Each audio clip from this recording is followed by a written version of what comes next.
There are any number of things in the Clintons' political history that is worth recalling before you go in to vote for, potentially, for a Clinton, in this case, a Hillary Clinton. And it's a small example, but a telling one. When they turned on the travel office, where you had career civil servants doing a great job providing the travel service for the president and his staff, and they wanted to get a lackey friend in, they could have fired the guy in charge, but they accused him of a crime. They tried to ruin his life in order to be able to get him out and get their lackeys in. When the Clintons moved to 1600 Pennsylvania Avenue in 1993, White House veteran Billy Dale was the director of the travel office. Dale had faithfully served 7 previous presidents, starting with John F. Kennedy in 1961. But Dale, who had actually voted for Clinton for president, would soon discover that business under the Clintons would not be business as usual.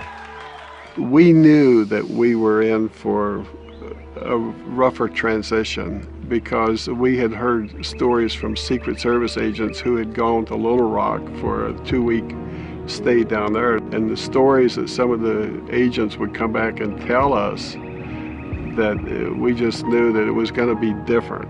We didn't realize how different it was going to be. The new administration is free to fire anybody that they want to, but traditionally that does not happen. On the day of Clinton's inauguration, Wednesday, January 20th, 1993, Billy Dale got a call from an unknown woman indicating that Catherine Cornelius, the 24-year-old third cousin of President Clinton, would soon be working in the travel office. And I got to know who Catherine Cornelius was. She went to work in David Watkins' office, answering phones, but she never let up in her demands to take over the travel office. In the meantime, I get a telephone call from a gentleman in Ohio, and he wants to know how he can get in on some of the White House charter business. And I said, that's what I do. I arrange the charters. And he said, I know, but he says, we can make some money here. If I had made arrangements with that gentleman, I speculate that things would have been very different than as they turned out. That call was from Darnell Martins, a partner of Clinton's close friends and Hollywood producers Harry and Linda Bloodworth Thomason in a travel agency called TRM. When Congress investigated, they learned Harry Thomason had multiple conversations with First Lady Hillary Clinton about taking over the White House charters. At that time, I didn't even know who Harry Thomason was, but we have since learned that Catherine was reporting to him and he was reporting to the First Lady, Hillary Clinton. As Dale says, every new president has the right to hire new travel office staff, even though no president had done so for over 30 years. But not only was Billy Dale fired, along with 6 other travel office staff members, he was also locked out of his office. But that was only the beginning. And I got accused of embezzling $14,000 that I couldn't account for because the logs were missing. At the same time, D.D. Myers is in the press room briefing the White House press corps, telling them that we were being fired for criminal misconduct and the FBI was being called in to conduct a criminal investigation. I think that they wanted to make it look like they were doing it because there was corruption over there so nobody would criticize them, because the media liked Billy Dale and the people there.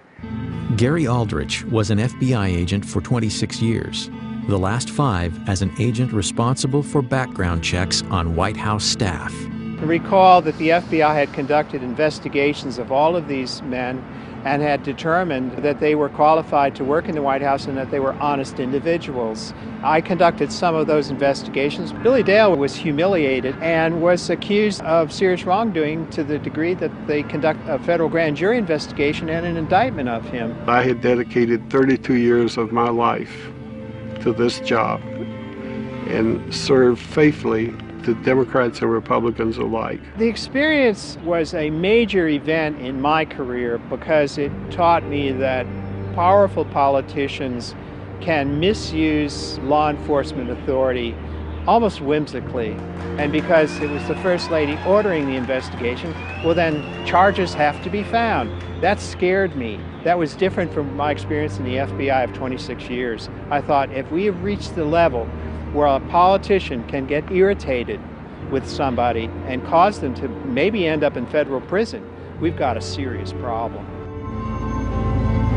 The White House Travel Office affair became known as Travelgate. When Dale's legal bills to defend himself were estimated to run as much as $750,000, he considered a plea deal, a fine of $69,000 and a brief jail sentence. Blanche and I had been married for 38 years at that time. I decided that I would have to sell my home. Could I ask her to give up everything that we had worked for? The plea bargain seemed just that, a bargain in order to save himself and his family from the unending ordeal. But when Dale was informed he would not be able to proclaim his innocence, he realized he couldn't bargain with the truth. In the meantime, during this year, I got a notice from the IRS that I was being audited. For the next 30 months, Dale was investigated. His son and daughter were also subpoenaed. I remember Vicki, our oldest daughter, telling her mother that if I was found guilty, and maybe we better start over. You were sent to jail for something you...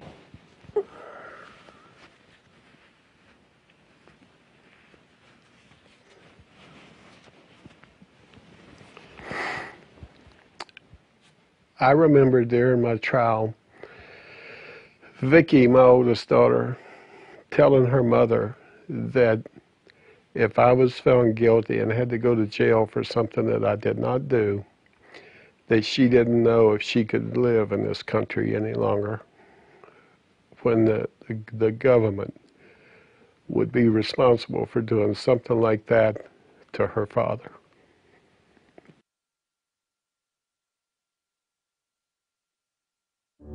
When the case went to trial in the fall of 1995, a procession of White House journalists volunteered to serve as character witnesses for Dale, including Brit Hume and Sam Donaldson. The press at the time, I think, ought to remind people that I testified at Billy Dale's trial as a character witness for him. The jury needed less than 2 hours to reach a verdict. And the jury came in and they found me not guilty on all counts.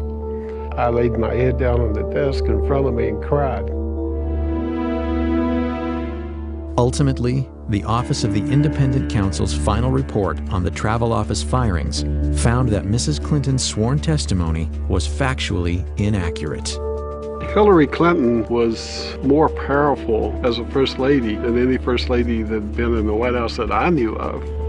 That I have learned that she was involved with it more than Bill was. Bill just wiped his hands of it and just would let her handle it. That's an example of the cynicism and the ruthlessness of the Clintons. And at the time, I think a lot of people thought that Hillary had at least as much to do with that as Bill did. What she did to the travel office, I mean, in a way, that is the most illustrative scandal because it was such an Evita Peron act of maliciousness toward these ordinary people. This guy running the travel office all these years, I'm getting them out, getting my rich Hollywood friends in.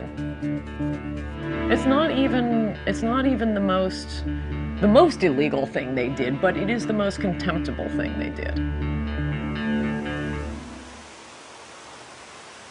Billy Dale wasn't the only victim of what some would allege to be Hillary Clinton's brutal and corrupt political machine.